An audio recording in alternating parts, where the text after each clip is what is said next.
So in the Skyfield project, we were able to develop an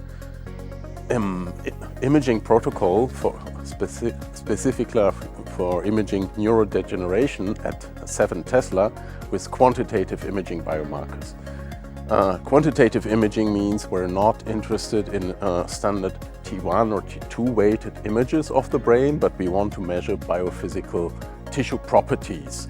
That is important if we want later detect changes, alterations due to neurodegeneration, that we have quantitative measures.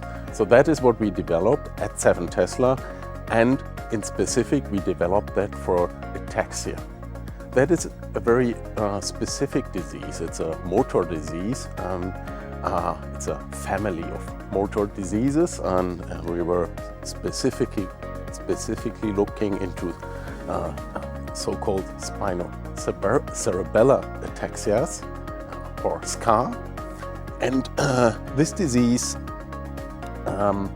primarily affects the cerebellum, and imaging the cerebellum at 7 Tesla is difficult. Typically, we do not have good image quality at 7 Tesla of the cerebellum. So the main achievement of Skyfield, which is actually still running, is to develop a protocol at 7 Tesla of quantitative MRI of the whole brain, including the cerebellum.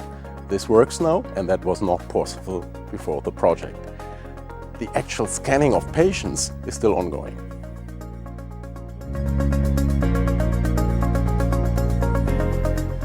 Skyfield was absolutely fundamentally important for the achievements during the past years.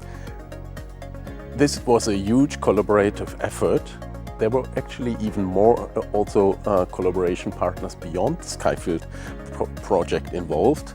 For example, people from the Paris, from the Neurospin in Paris, from the University in Vienna, and more.